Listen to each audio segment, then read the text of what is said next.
Hey guys, so today is something completely different. As you can see, it is very ghetto as well. I've gone ghetto for this one. I'm just filming on my iPhone right now. But in a few days' time, I'm going to be working with a dude called Warren Huart, who is a multi-platinum songwriter, producer and engineer from over in LA. And if you haven't checked out his YouTube channel, by the way, check it out. It's Warren Huart, H-U-A-R-T, and it's Produce Like a Pro. And he's, doing a load of free lessons on YouTube that you should definitely check out if you're into recording.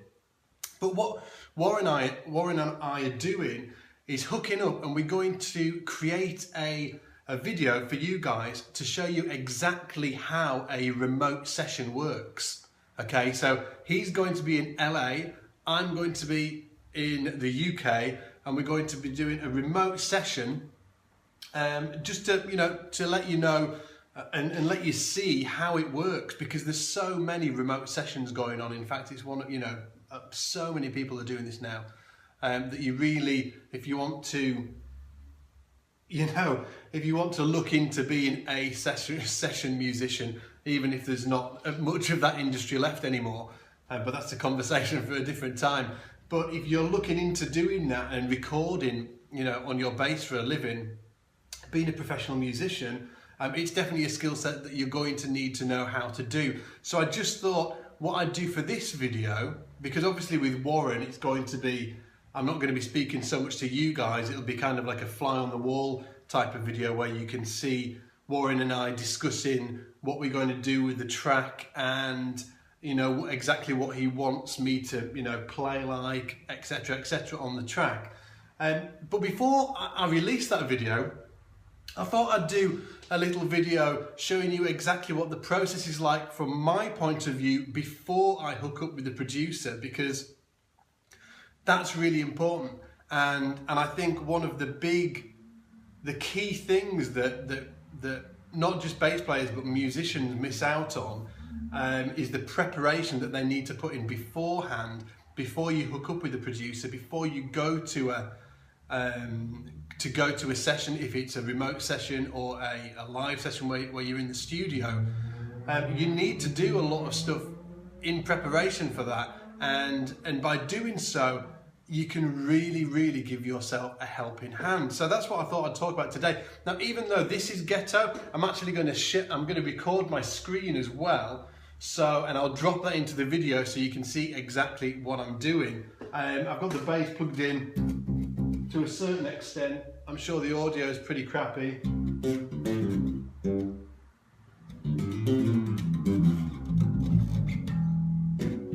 But it'll serve its purpose.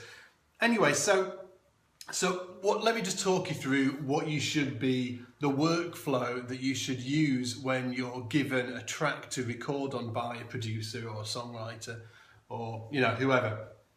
First of all, it's really beneficial to ask for the track first so you can listen to it and just get a flavour of what you're going to be doing. Is it going to be a rock thing, a soul thing, acoustic thing?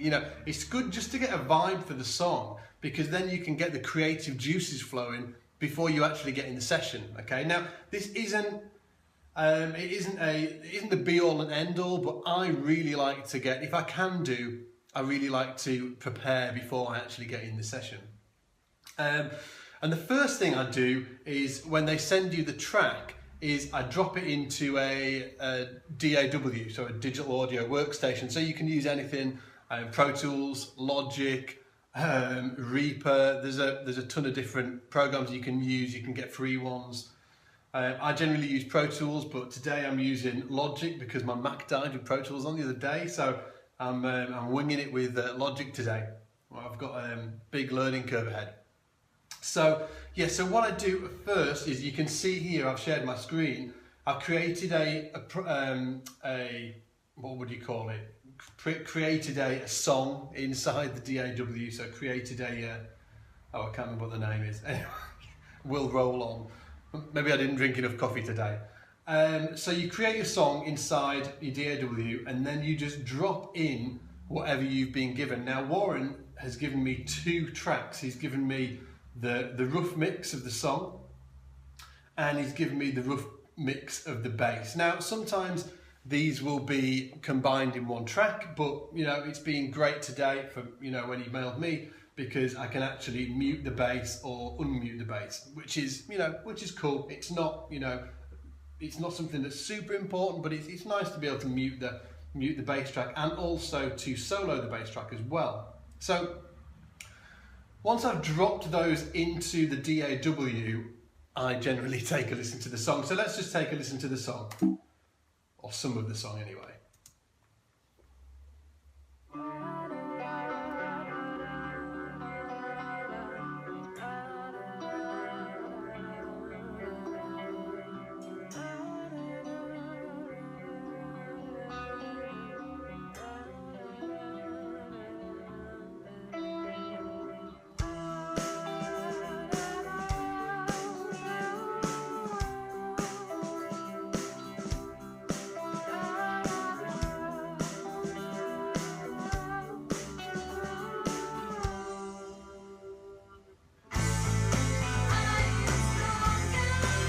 Okay, so I've got a good vibe for the track. You know, I just like to listen to it just to sort of like, you know, because I'm nosy and I want to know what it's going to be, what I'm going to be working on. Now, I usually listen to it, you know, through the entire way, just to get a feel for what I was doing. Now, after that, you need to set yourself up in terms of your DAW.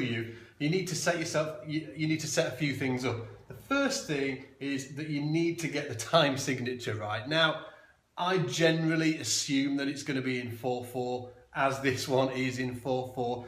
But if it wasn't in 4/4, you know, 4 beats a bar, if it was in 3/4, 6/8, 6/4, 7/8, whatever it is, 9/8, if you're feeling fruity, whatever it is, it's important to set that within your DAW. Look, you'll see up here, I've got 4/4 set up there. And that just helps you if you know, well, you'll find out as we go along why that's important. And then the next really important thing is how, you know, the BPM, what speed is the song. So, and this is really important, because when we come to the arrangement, which we're going to do in a minute, when it comes to the arrangement, we want everything to line up. And if we don't get the BPM right, beats per minute, if we don't get that right, things are going to be all out of line and crazy. So with this one, Warren, because he's a dude and he, you know, and he just knows that I need to know this, he told me it's 104 beats per minute, 104 BPM. So I just alter that. You can just do it up here, look, in Logic, Pro Tools, everywhere else is exactly the same. So yeah, so make sure you get the time signature right, and then make sure you get the BPM as well, okay? So that's really important. Now, after that, and I should say that I don't even know what key it's in yet, okay? And that's like, I don't know what a key it's in. So what do I do next to set myself up for winning this thing, right? Because we need to, when you're working with the producer, you want to come across like you are super organized. You don't want to create any extra hassle for them. You don't want to be saying, oh, I'm not sure what the song is. Oh, what key is it in? Oh, all that stuff. You know, you need to be on the money and really have sorted all that stuff out beforehand. So the next thing that I look at is song structure. This is super important, okay? Song structure. Now, because if you're working on a remote session, you'll be looking at you'll be here looking at your DAW as you record with the producer or songwriter you're working with. Because you're looking at the screen, it's really great to have the song structure written out on the screen, okay? So normally in Pro Tools I use markers for this, but I've just been messing around with Logic and seen that they've got this thing called arrangement. If you're using Logic, all you do is you go up here and left click on there, and then you can hide arrangement. I'm going to do that, but you can show arrangement. So show arrangement. So let's put in the arrangement. So we'll just have a listen to it. So I'm assuming that this is the intro, okay?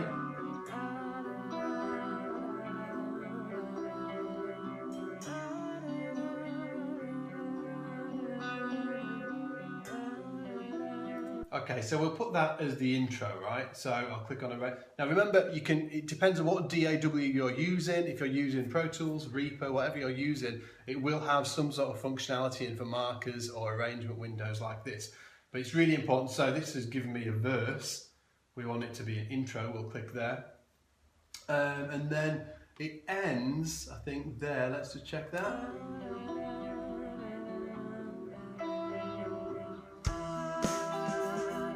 Okay. I'm just listening to it a bit more just to get a vibe for it. That's definitely not a verse. I'm assuming that's like a pre-chorus or something.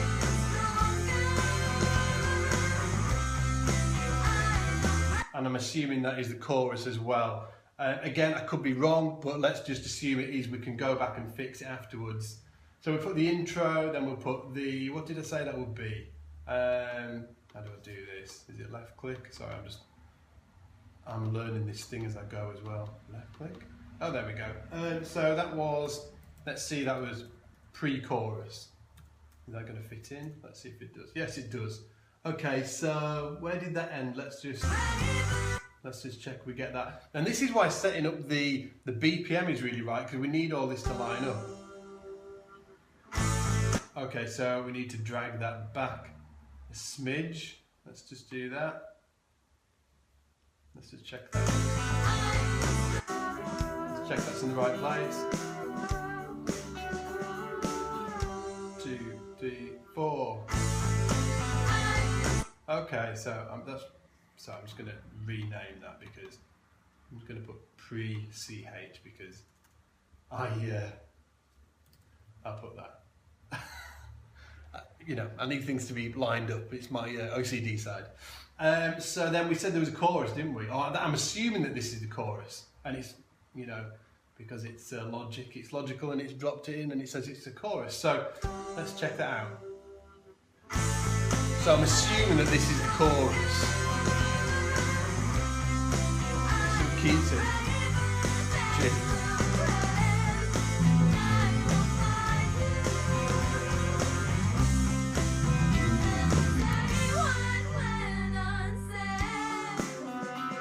Okay.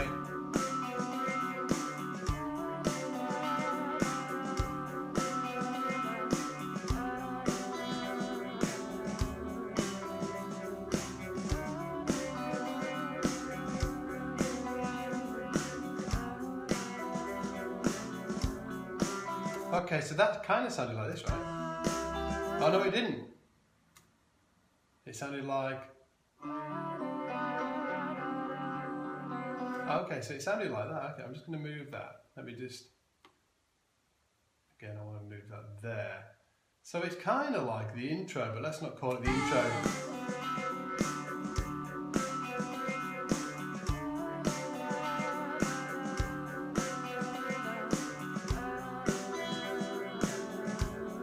So there's kind of 2 bars of nothing there. 2, 2, 3, 4. That might be the verse. So let's just put 2 bars of nothing. Oh, what's it done? It's doing it there. Why has it done that? So, oh, it's doing it there again. Let me just make sure. We don't need to do that. Oh, no. It's done that again. Oh, this is where I'm showing my showing my lack of chops in Logic. So how does this work? It should be bringing that there, maybe. No. There. Do I drag that over? Do I put that there? No. Let me just try and have a fiddle here. Can we do that? No, it's not enjoying that either. So I'll figure that out later, guys. As you can see, I'm just winging this. So,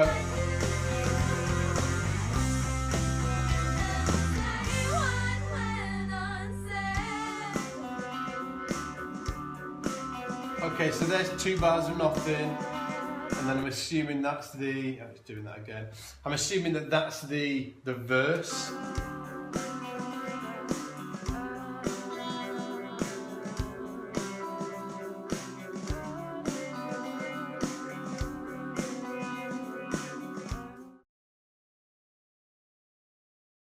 Okay guys, so I just figured out what I was doing, who knows. Anyway, so as you can see here, we've got the intro, we've got the pre-chorus, we've got the chorus, which sounds like this.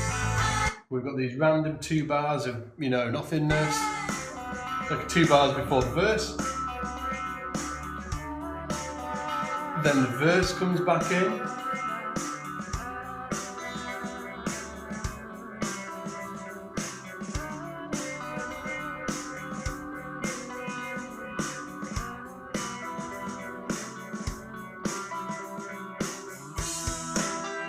Okay, so that's the pre-chorus again, right? So we can go back to there.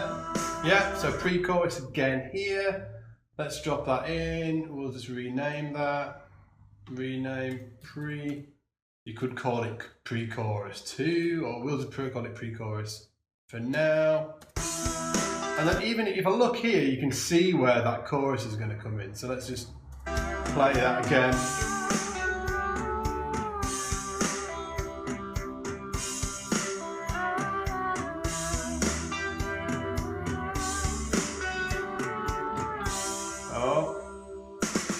So we've got one more bar there. Let's just pull that out.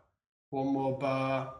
I know this sounds like feels laborious possibly, but it's really important. And during the session, this will make your life so much easier, because the producer can say, on the second pre-chorus, can we just, you know, maybe start an octave higher, or on the second pre-chorus, can we fill it out a little bit, or on the second pre-chorus, can you just sit out?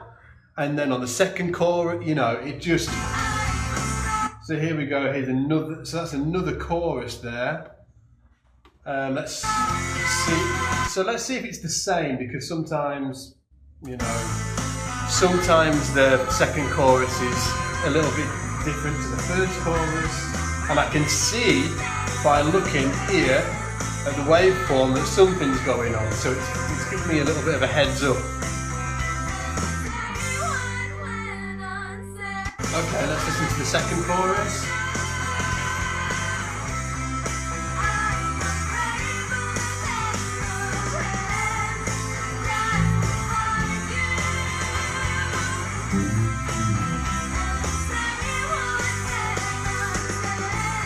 Same thing again.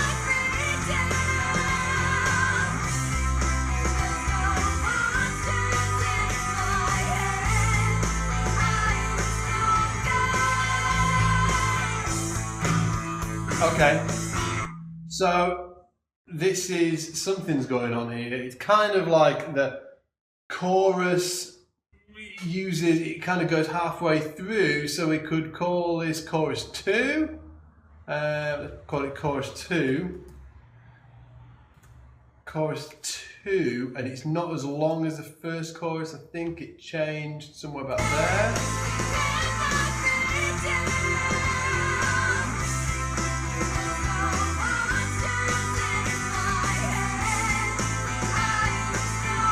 That's exactly where it stops actually. So this is sort of like a mid-section. Let's play from here. From here, sorry.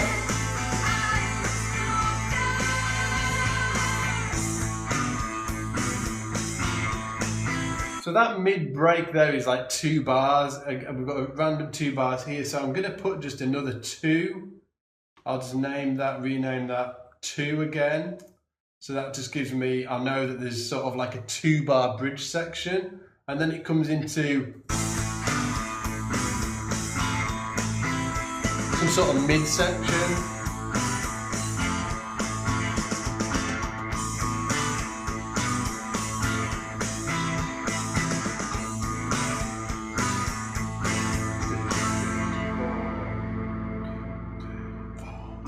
So I'm going to pull that to there.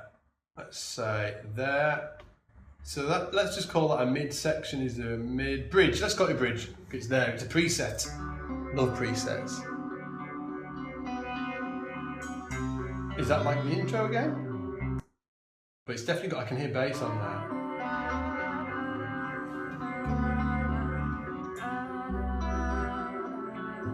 It's kind of like the intro.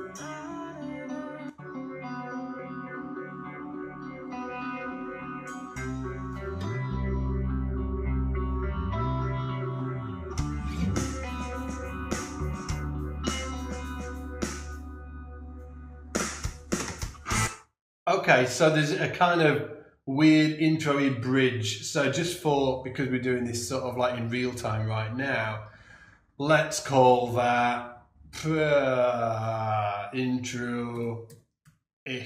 And then I'll know to look back over that in the next part that we'll talk through. Intro-ish, okay, that'll do it for now. Back into the chorus.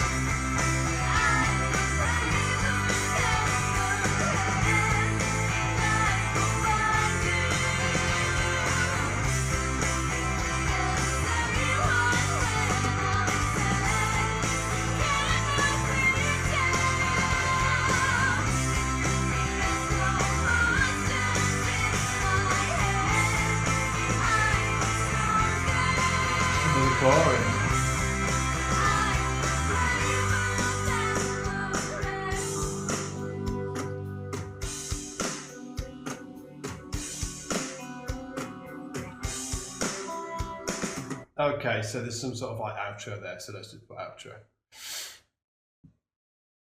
And what have I called this here? What have I called it? Chorus 2. Let's just bring that down so I can see exactly what it.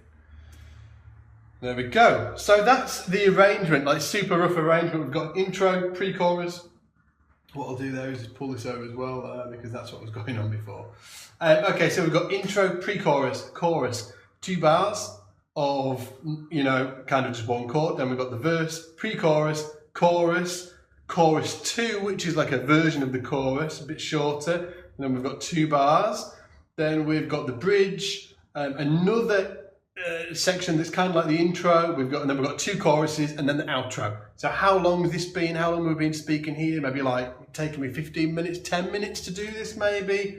My point is that this is when you turn up to that session. What if it's remote or whether it's live in the studio, you need to have this down before you turn up. If you've got the chance, if they send you the material first, and if they have the material, ask them to send you the material. You've got to do that. Okay, so if you have the material first, then drop it into your DAW, you get the time signature, you get the tempo, and then you get the structure right. And then after that, then you look at the chord sequence, okay? And once you look at the chord sequence, first of all, you know, what kind of keys it in? It's got like...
And then that's when I'd start writing down the chord sequence, okay? So to do that, I'd normally, you know, get up something like text edit.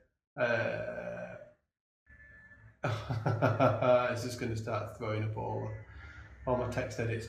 I get up something like text edit, or just do it on a bit of paper, to be honest, that you can actually take to the studio with you if you're in live. But then I'd write intro, and then I'd write pre-chorus, and then I'd write chorus, you know, and I'd just write the actual chords. So the chords are like A minor to F major, to C, oops, to C, to I think G. Sorry, I'm just doing this on the fly, obviously. Yeah, so yeah, so and then I'd start looking at the chords, okay, and get that down and start listening to the bass track that they've sent through. If they've given me some idea of what they want, I'll be listening to the kick drum to see what the relationship is. Should I be tying my bass line in with the kick drum so it's really locked down? Da, da, da. So if we take the verse, let's take the verse. So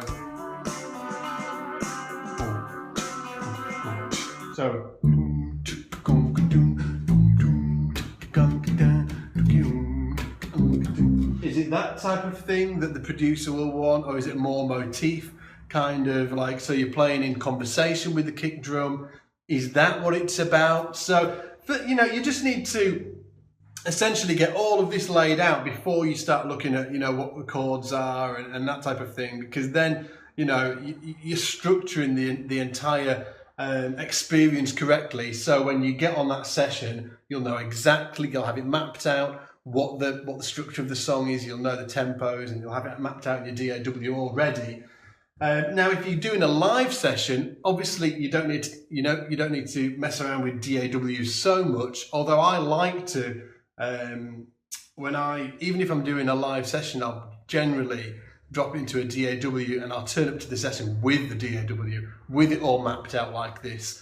And the generally producers are like, wow, you're really organized. I'm like, yeah, I want to make it as easy for you as possible. So, you know, so next time you're looking to hire a bass player, I'm the guy that you call. So hopefully, guys, you kind of got an insight into the workflow of when you're going to be working with a producer or a songwriter, or, you know, somebody, whoever, and you kind of got a vibe for, you know, what I do and how I try and make it as easy as possible for the guys that I'm working with. Okay, so other than this, you know, I want you to check out the next video that's coming from Warren and I. Again, check out Warren's YouTube channel. It's called Produce Like a Pro. Warren is a super awesome producer and he's just been working with Aerosmith. He's worked with guys like the Fray. He's done kind of, you know, he's one of them heavyweight guys, and he's a super cool guy as well. So go check his stuff out. And hey, if you want to see more stuff like this on the Scott's Bass Sessions YouTube channel, click like and leave a comment. Just say, yes, more stuff like this, more conversational stuff, because, you know, I'm really enjoying this experience of, you know, this whole, it's a new thing. And Warren actually contacted me. He was like, how about we do this thing? I was like, yeah, wicked. So if you want to see more stuff like this, you know, hit like and leave a comment. Let me know what you think. And if you've got any wicked ideas as well, stick them in the comments. You know, I'm just one guy. I could use your brains as well. So other than that, take it easy, and I will see you next time, hopefully with the cool video that Warren and I are going to produce for you. So take it easy, and I'll see you in the shed.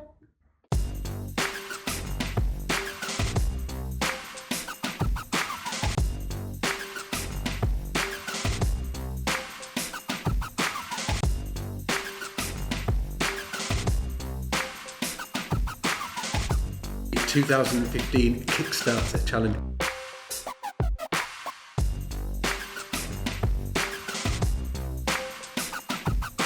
Hey everybody. Hey guys. Hi everybody. Hello all. Hello.